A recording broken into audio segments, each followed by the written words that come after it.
certified health and lifestyle coach.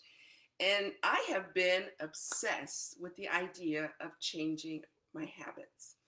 Last year, I think it was in the spring, right after the virus and everything, I read a book called Atomic Habits. And then I read another book called The Miracle Morning. And both of them talked about building amazing habits into your life. And the thing that I found is once you do one, and you start seeing the benefits, it's amazing what it does for you in other areas. And then you're ready to tackle everything.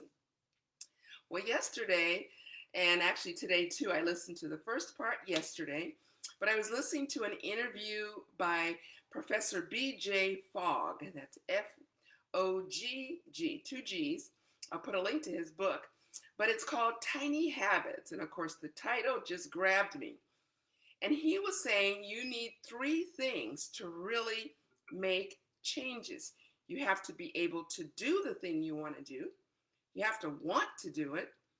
And then you need a trigger or something that you can tie it to help you do it and remember to do it. And as he was talking, I was thinking, okay, that makes a lot of sense because I've read these other books. But it was neat because he breaks it down. If you have followed me, you know I'm constantly talking about baby steps. But he goes even smaller, tiny steps. So when he was talking, I got to thinking, what are those things that I just automatically do so that I can pull in and start building some habits that I want to? Well, right now, it is probably about 18, 20 degrees outside. There's still a little bit of snow. And so I'm not getting out. I'm not really exercising like I want to. And yet I really have no excuse. So I want to do it. I can do it. I'm just not doing it. But what's one thing I always do? Well, every morning I come in my kitchen and I have a wonderful electric tea kettle. I have burned my share of pots and regular kettles that go in the stove. So it takes a few seconds to boil water. But yesterday, after listening to him, I thought, what about? I'm always talking about wanting to do crunches, but I hate getting on the floor and then I hate getting up. But I thought I could do a standing crunch, however many I could do while that gets ready. So yesterday I stood there and I just did this, and I probably look really silly, but I just want you to see how easy. Some of you are probably saying, yeah, I need to be outside. You know, the weather's crummy. I'm not getting my steps in. Most people have the watches now, or they, monitor it on their phone. But again, you could be getting breakfast. And guess what? You just walk. It wouldn't take long for you to get 50 steps in, maybe 100. Think of all the things we do throughout the day. Most people want to drink more water. Well, guess what? If you keep your water and your phone together, and maybe before you start scrolling, you've got to fill this up and drink some. Or in between. What about TV? You know you need to read. I've got this book I've been wanting to read.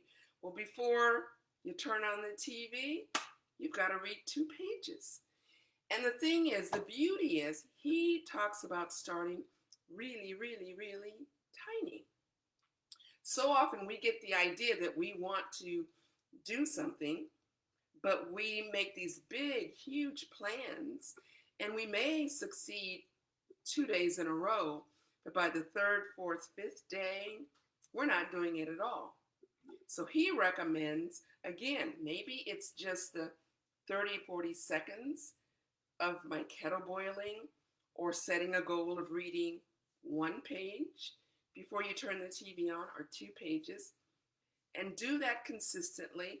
And the thing is, when we start seeing the wins, then we'll find ourselves wanting to do more. When I first did the idea with the tea kettle, it was just in the morning. But today I've had tea several times throughout the day, and I found myself, lifting my legs and then even turning a little bit. So much easier than being on the floor. So what are some things that you're wanting to do? Are there some things that you know you're capable of? You really want to do it, but you just haven't done it. What would be a first step? So I would love to hear if there's something that you've been trying to, you've been putting off, you've been making excuses. And I know because I do the same thing. I'd love for you to put it in the comments and let us put our heads together and figure out a way to do that thing because you want to do it, you're capable, but you just haven't taken that step. Again, his book is called Tiny Habits, and I plan on getting that and reading it because once we start doing those things, it's, yes, we want to stop the bad habits, but what I have found is the more that we develop good habits, the bad ones have a way of being crowded out. And we concentrate on doing those things we really want to do. And we enjoy the success, and pretty soon it gets us fired up to do something else. So we're going into the weekend. So think about some of those things that you are always saying you want to do, but you're not doing. And let me know. I'd love to hear and cheer you on. And if you need some help, I'm here. So again, this is Coach Maggie wishing you a wonderful weekend and a great time becoming the person that you really want to be. God bless.